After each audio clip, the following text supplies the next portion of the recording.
Hello everyone, welcome to the Jewish Week Online. On July 4th, 1978, Palestinian terrorists took over an Air France plane and held 248 passengers hostage. The Israeli army and Mossad enacted Operation Entebbe to secure the hostage freedom. It took over 100 commandos, and they had to fly from Israel to Entebbe, which is approximately 2,300 miles. But in the end, they succeeded, and this week we celebrate their achievements. Last month, I had the pleasure to volunteer with Taglit-Birthright Israel, staffing an Israel outdoors trip. While on the trip, we went to Mount Herzl, and we were by the grave of Yoni Netanyahu, who was killed in Operation Entebbe. And to our surprise, our tour guide was actually on Operation Entebbe and shared his first-hand account of this incredible mission. First section is the section that you bury this year or this week or this month, and I'm standing here in civil clothes like any civilian. Why? Because my commanders told me and my buddies, you're not allowed to come with your uniform because there will be so many journalists here and they'll take your photos, and we don't want your photos to be in their albums. And of course, we look like triangles. Here's everything chocolate and cubes, muscles. And we have suits that don't fit us with big sunglasses. Everybody is clear who are those guys. And here's my commander. His name is Yonatan Netanyahu, or his nickname is Yoni. His brother is today our Prime Minister Benjamin Netanyahu, or Bibi. And that's one of the unique situations that in special forces, 3 brothers are serving. Ido, which is a doctor, he deals with anesthesia, and he's still alive, writes books today. One brother is the Prime Minister, and one brother, good buddy of mine, lies here. And I served in what is called special forces that time, and we work like that. We get an alert that an airplane was kidnapped, an Air France airplane on its way from Tel Aviv to Paris, and while landing in Athens in Greece, terrorists go on the plane. They force the pilot to go first to Libya, refuel, and then go to Uganda, where at the time the head of the state is a fat black guy called Idi Amin Dada, and he is the buddy of Palestinian terrorists, and they land there, and here starts the story of negotiation. And of course it's a French airplane, so France is involved, England is involved, Israel is involved, Palestinians are involved, and they want the release of arch-terrorists and so much money, and the Israelis say, no way, we are not going to release prisoners, and the negotiations start. But special forces act like that. The moment they get the message, they start to train. So first of all, you need intelligence. Luckily, the Israelis built the airport where they landed, Solel Boneh, at the early 50s. So we knew the old plans of the place. Second, they are located on the shores of a lake in Africa, in Uganda, in a place called Entebbe, and the airport touches the water. So we start to make plans, and it goes like that every officer, I was an officer there, has to bring his program how to solve the problem. And at evening time we have a session, everyone gives his idea about how to solve the problem, and our commanders will choose from here and from there and create and tie together and create a program. And just to give you an idea, because at the beginning, we thought we're going to go by aeroplanes and jump with parachutes into the lake with rubber boats, go quickly to the airport, and then run in with guns and kill the terrorists and release the hostages.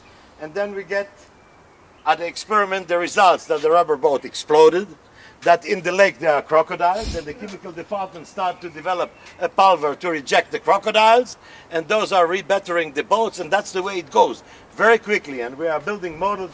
Finally, to make a long story short, we decide that 32 of us will go under the command of Yoni, who was the head of that unit at the time, to Uganda. To give you an idea, it's something like 4,000 miles, it's 7 hours flight to go there, and we shall land there, we are out of gas.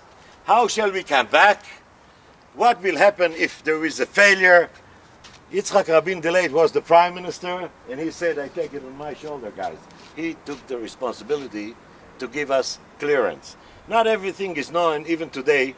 It happened at the 3rd and 4th of July, that's the Independence Day of the United States, at the 200th anniversary, 1976, that we did the action. And to surprise the kidnappers, we took off on Shabbat, on Shabbos, and those days Israel occupies Sinai. So we landed in an airfield where Mubarak is landing a lot lately, not far away from the hospital he's being held at Sharm el-Sheikh. And there we were waiting to final green light to continue to Africa. Imagine what your responsibility of somebody who gives clearance for such an action. Imagine you are involved somewhere so far away, nobody can help you, and so on. Anyhow, we had a lot of programs. We thought we're going to come with small aeroplanes like journalists, and inside the TV will be very sophisticated weapons. We have many systems, and we have to fit very quickly to changing situations. The greatest problem was what? We ran out of gas. So if we ran out of gas, how shall we be able to come back? For that we said, why not use their oil? So if we land there, let's take their oil in our aeroplanes, McDonnell Douglas Herculeses, and with that fly back. So we needed an expert of pumping. There's only one who's considered number one. He serves in the Air Force, but he's so old, so we have to get permission from his wife, he's not a fighter, to come with us because he knows everything about O-rings and fitness and pumping machines and so on, and that was the original plan, to do it like that. In case it fails, what happens? Everything? There is a guy called Maxi. He will lead the soldiers and the hostages and everybody who is alive and capable to move through the jungles to Kenya, where the Mossad will raise a hospital and a refugee place, and he'll navigate through the jungle, though he's never been in his life in a jungle. He has never been in his life in the southern hemisphere. He has never been in his life in such an environment, but we think he'll make it. Thanks God for not having to do that. But what happened was, guys, that when we came over there, the action was so successful, not as in Murphy's Law, and in intelligence there are even more strict laws, that what you think will fail, and so on. The action took only 54 minutes instead of 60 minutes. We lost only our commander and another guy from another unit instead of what we were calculating at the beginning, that from the 32 of us, 20 won't come back, and then wave A will come in and they'll have so and so many casualties, and then wave B will come in and wave C. And we decided to change the program, and all the hostages were released and all the terrorists were killed. And what we did is we decided to take off with the shortage of oil we had from Uganda to Kenya and land there with the permission of the Kenyan government, and there we shall pump in a friendly environment. That is to summarize the whole issue. All the way there I was asleep, like 7 hours, really, because we were so tired. We were working day and night, and before that, to be prepared for the mission. And I was awake.